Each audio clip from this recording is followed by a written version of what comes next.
Continuando con los procesos de planificación y también en este momento inicial de la etapa de planificación del proyecto, es muy recomendable e interesante abordar la gestión de las comunicaciones del proyecto.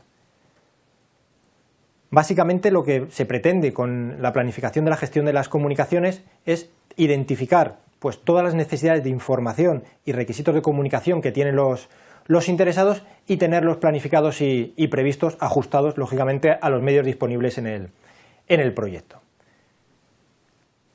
Este grupo de procesos o toda la información o todos los procesos relacionados con comunicación realmente tiene un peso importante en el proyecto. Aproximadamente se estima que el 90% del tiempo que dedica el director de proyecto a su proyecto va a estar relacionado directa o indirectamente con procesos de comunicación. Por lo tanto, es importante abordarlos cuanto antes en el proyecto.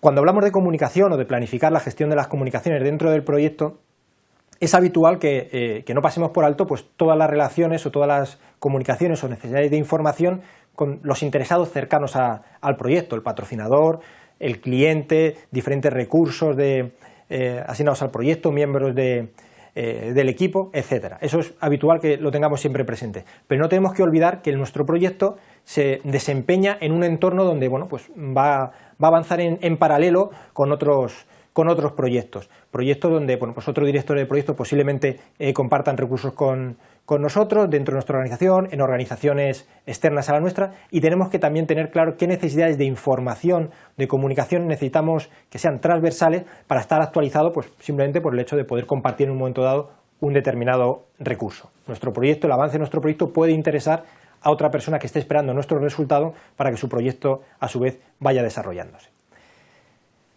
Como comentabas, esto es un proceso que se hace o que es recomendable abordar al inicio de la planificación del proyecto. Por lo tanto, la información que tenemos de entrada es similar a la gestión de los interesados, muy poca. Por lo tanto, nos basamos básicamente en la identificación que hemos hecho de los interesados al principio del proyecto para saber a quién o con quién tenemos que comunicarnos, tanto nosotros hacia ellos como ellos hacia nosotros, y la información que ya tengamos consolidada dentro del plan de dirección del proyecto.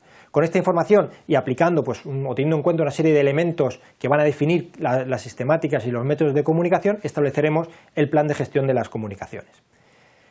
Básicamente en este plan de gestión de las comunicaciones pues, vamos a recoger las necesidades de información y comunicación con los interesados, qué información concreta y con qué grado de detalle la vamos a generar, cuándo la necesitará el receptor, y el receptor no siempre va a ser nuestro cliente, nuestro patrocinador, porque nosotros mismos también como director de proyecto podemos ser receptores en un momento dado de información, qué medio o con qué soporte vamos a difundir o transmitir esa información, cómo va a ser entregada y quién va a ser el emisor del mensaje. Como he dicho, no siempre va a tener que ser el director de proyecto.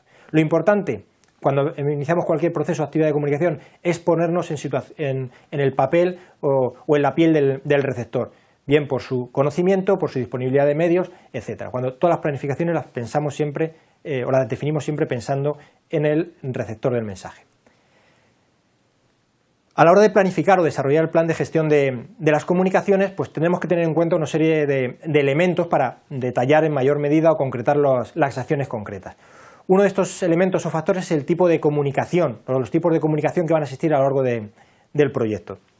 Esta comunicación o estos tipos de comunicación al final van a ser combinación de dos factores, bien que es una comunicación escrita o verbal, escrita puede ser en papel o en un soporte electrónico, es decir, que quede un soporte o un registro de esa comunicación, y puede ser una comunicación de tipo formal o informal.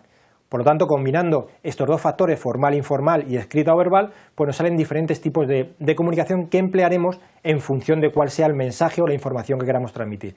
Si necesitamos que quede registro para poder hacer una evaluación, un seguimiento posterior de esa información, tendría que ser una comunicación escrita y normalmente formal, y en cambio simplemente las decisiones rutinarias del proyecto pues podríamos adaptarnos a una comunicación de tipo verbal informal. Tomamos decisiones y no hace falta que queden ni documentadas ni tenemos que volver sobre ellas para evaluar un seguimiento posterior. Además del tipo de comunicación, también tenemos que tener presente cuál es el método de comunicación que vamos a emplear, no de manera global para todo el proyecto, sino para cada uno de los flujos de comunicación e información. La más interesante, la más adecuada, casi siempre la comunicación interactiva. Emisor y receptor intercambian el flujo de información al mismo tiempo. El emisor lanza la información, el receptor la recibe y responde. Esa es la más eficaz, porque tenemos el feedback, la retroalimentación en ese mismo momento. En algunas situaciones esto no es posible, no podemos utilizar este tipo de comunicación.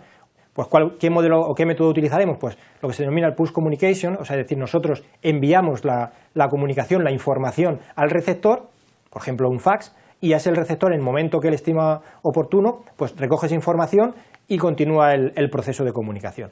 O bien pull communication, en este caso es cuando tenemos audiencias muy grandes o directamente cuando nosotros generamos la información, en ese momento el receptor no la necesita. Entonces, bueno, pues simplemente este tipo de comunicación, este método de comunicación, por ejemplo, puede ser Internet o cursos y learning o intranet dentro de las organizaciones. Ponemos la información a disposición de los diferentes receptores y cada uno la va recogiendo en el momento que considera oportuno.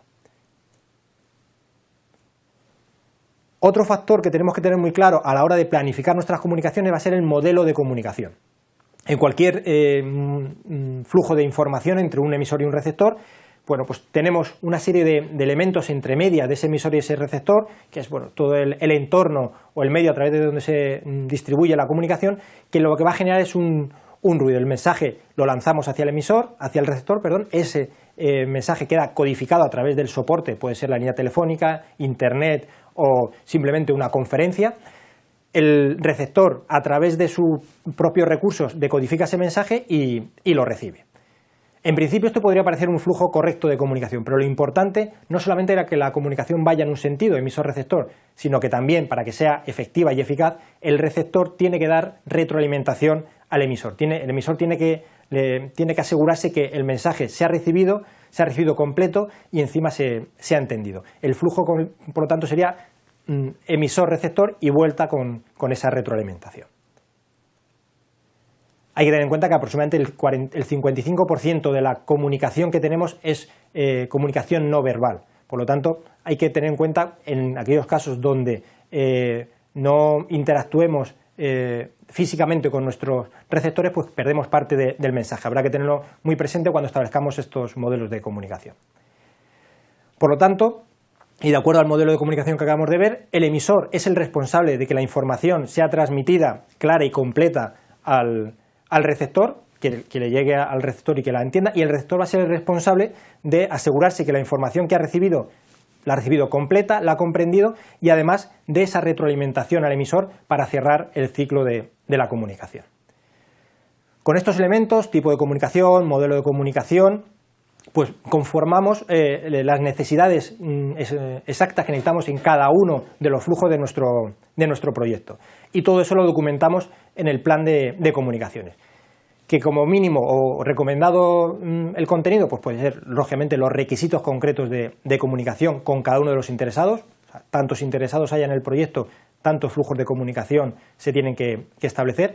La información concreta que se tiene que lanzar a cada uno de esos interesados con el nivel de detalle necesario tendría que estar documentada en el plan de comunicaciones. Quién es la persona responsable o el emisor de cada una de las comunicaciones planificadas, por lo tanto también la persona o personas que van a recibir esa información, el método o tecnologías que vamos a usar para cada una de las comunicaciones que vamos a realizar en el proyecto, cada cuánto tiempo vamos a establecer esas comunicaciones en caso de que sean comunicaciones periódicas, por ejemplo, el lanzamiento de informes quincenales o semestrales de avance del proyecto.